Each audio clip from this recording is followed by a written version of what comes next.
সামনে 0 পয়েন্টের main gate, হয়তোবা ধারণা করছি তাই, তবে গেটটা দূর থেকে অনেক সুন্দর দেখা যাচ্ছে, তবে কাছাকাছি গেলে হয়তো বোঝা যাবে আসলে মেইন গেট। অনেক কাছাকাছি চলে আসছি আমরা, এই বাংলাদেশের মেইন গেট অতিক্রম করছি অলরেডি। পাথর, সব পাথর ভাঙতেছে।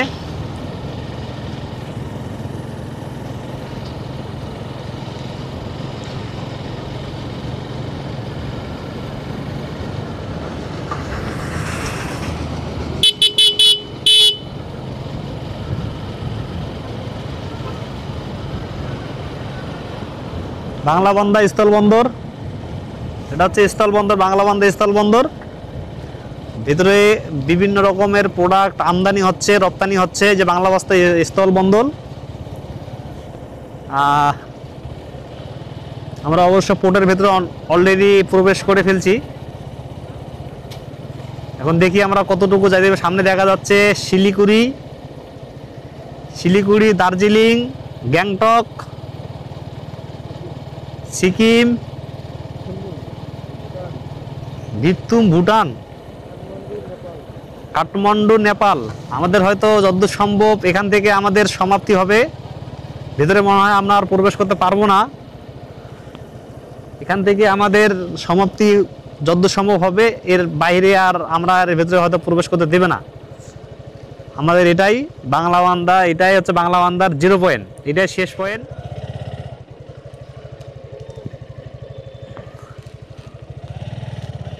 এই যে আমরা যাচ্ছি, এটা হচ্ছে বাংলাবান্ধা আই অফিস। এখানে হয়তো ছোট করে গাড়ি ঘোড়া ঢুকতেছে। আমরা 0 পয়েন্ট যাব।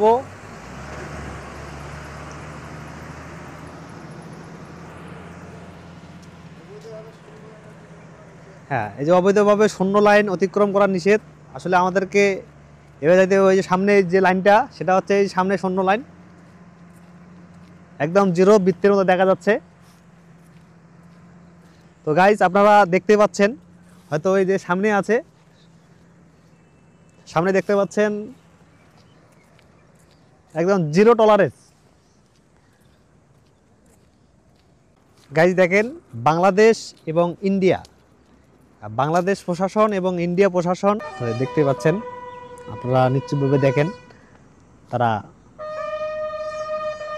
আসলে সবসময় হয় না, সন্ধ্যার সময় হয়তো আমাদের, বিকেল টাইমে হয়তো আমাদের ভাগ্যে ছিল দেখার, তাহলে আমরা দেখতে পারছি। আর আমাদের ওইদিকে যাইতে দিচ্ছে না, কারণ আসলে খুবই ভালো লাগছে আপনাদেরকে দেখাতে পেরে, বা আসলে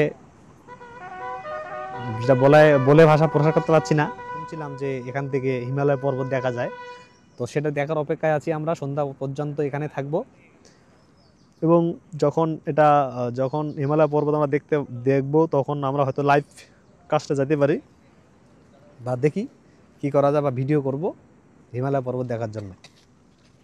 তো ততক্ষণ ভালো থাকবেন, সুস্থ থাকবেন, আবার দেখা হবে।